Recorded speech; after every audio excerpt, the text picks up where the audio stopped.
రైతు బంధు చక్కగా ఇయ్యలే, రుణమాఫీ చక్కగా చేయలేదు, యూరియా అసలు సరిగా పంపిణీ కావట్లేదు, కరెంటు కష్టాలు ప్రారంభమైపోయినాయి, కేసీఆర్ కిట్టు, న్యూట్రిషన్ కిట్టు అన్నీ ఆగిపోయినాయి, రైతు బీమా ఆగిపోయింది.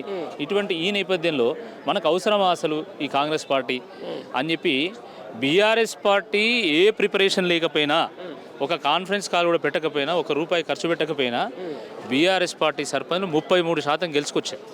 అంటే ప్రజలు గెలిపించిండ్రు, ప్రజలే కాంగ్రెస్ పార్టీని తరిమి కొట్టిండ్రు. ఈ విషయాన్ని రేవంత్ రెడ్డి గారు అర్థం చేసుకుంటే బాగుంటుంది. వాళ్ళకి అర్థమైంది కాదు కాబట్టి కదా మండల పరిషత్, జిల్లా పరిషత్ ఎన్నికలు పెడతలేరు. నీకు నమ్మకం ఉంటే ఎందుకు పెట్టవును?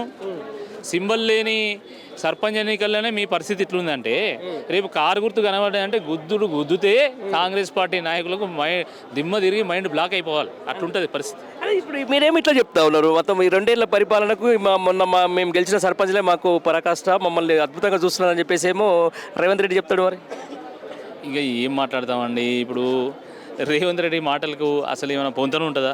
ఆయన చెప్తాడు కదా, నన్ను ఎవరు నమ్మతలేడు, దొంగను చూసినట్టు చూస్తానని. ఇక మరి ఆయన ఎవరు నమ్మనప్పుడు ఆయన మాటలు ఎందుకు పట్టించుకుంటారు?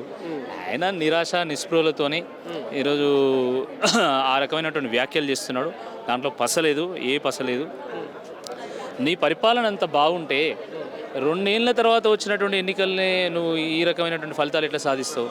2 ఏళ్ల తర్వాత వచ్చిన ఎన్నికలనే కాంగ్రెస్ పార్టీ 50% సీట్లు సాధించలేదంటే 3 ఏళ్ల తర్వాత జరిగే ఎన్నికల్లో ఏమవుతుందో మీ అందరూ కూడా తెలుసు. 70 mm కాంగ్రెస్ పార్టీ నాయకులకు ప్రజలు సినిమా చూపెట్టబోతున్నారు.